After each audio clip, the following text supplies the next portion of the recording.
What if I told you that yoga, this ancient discipline of mind, body and spirit, was nearly erased forever?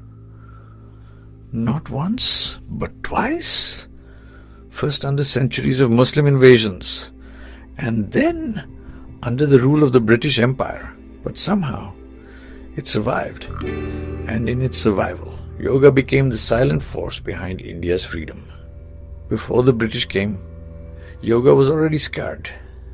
The Muslim invasions of the 12th to 18th centuries had left temples burned, ashrams destroyed, and countless yogis driven into hiding. Libraries that once preserved wisdom from Patanjali to the Nath yogis were turned to ash. By the 1700s, much of yoga had gone underground. Whispered chants, village rituals, wandering sadhus keeping the flame alive. Just as it began to heal, the next storm arrived. The British Empire. New rulers arrived on Indian shores, and along with them came a different kind of invasion of minds and institutions. What followed would not only reshape land, but silence cultures. This is not just history. This is the story of survival. This is the untold story of how yoga became the heartbeat of a nation's fight for independence. To understand the struggle, we must examine how the empire tried to erase it. This is the untold story of resistance through breath, posture and silence. The British did not just want land.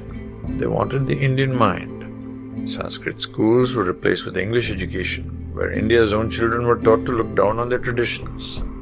Missionaries ridiculed yoga as superstition. Newspapers mocked yogic postures.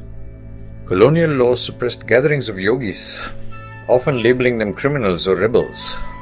They banned assemblies, seized temple lands, and criminalized communal life. Temples that had been centers of learning were placed under control. Manuscripts were hidden in families, chants passed orally to prevent destruction. Yogic knowledge often hid inside dance musics and ritual.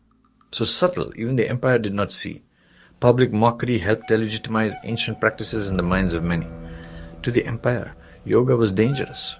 Not for its postures, but for what it did. It gave Indians inner strength. An empire survives only if its subjects feel weak. Yoga taught resistance from within. So yoga retreated further into secrecy. Hidden, preserved, patient. Yet in silence, something else was growing. But even in the darkest times, yoga survived. Ordinary people practiced pranayama at dawn before work. Villagers hid manuscripts in clay pots beneath their homes. Dancers and musicians wove yogic breathing and rhythm into performances, keeping knowledge alive through art. Music carried patterns of breath and cadence across generations. Chants were passed orally, quiet and careful, so the empire would not notice. Every breath was rebellion. Every mantra was defiance. Every posture was survival. It was quiet, invisible and powerful. Yogis often disguised their practice in plain sight, walking, working, praying, unseen icons of continuity. In silence, yoga was transforming the spirit of resistance, shaping courage, endurance, dignity. These quiet acts would become the seed for a larger revival. And then sparks appeared. In the late 19th century, Indian leaders began reclaiming yoga openly.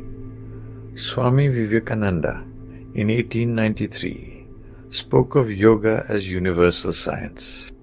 His words electrified the world and reignited pride in India's ancient wisdom.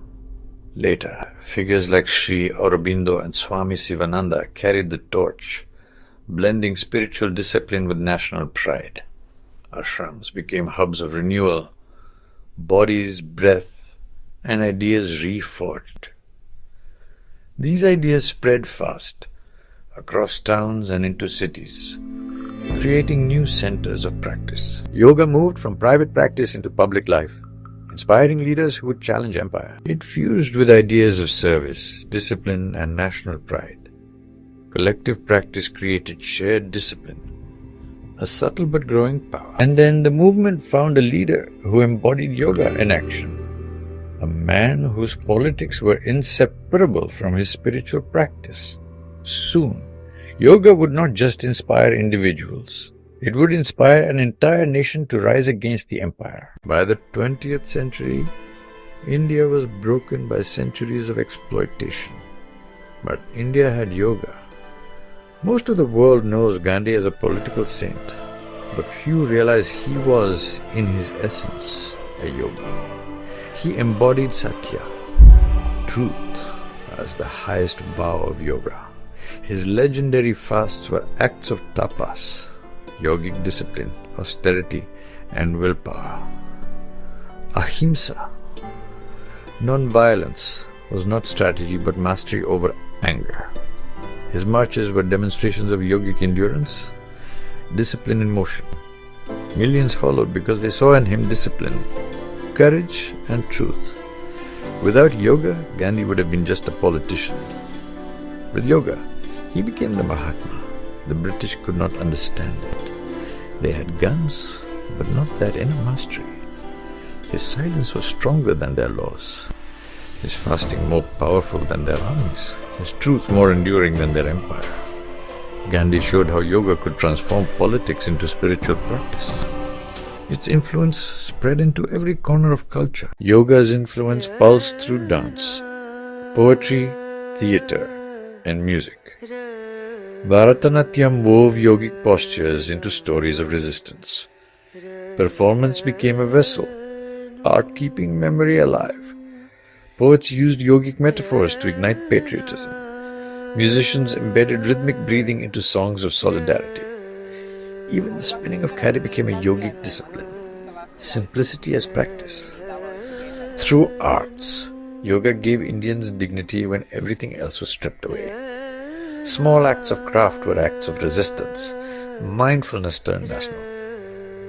The arts translated inner discipline into public courage. This cultural heartbeat kept the spirit of yoga alive and visible in unexpected forms. These threads of practice helped weave a nation ready to claim its freedom.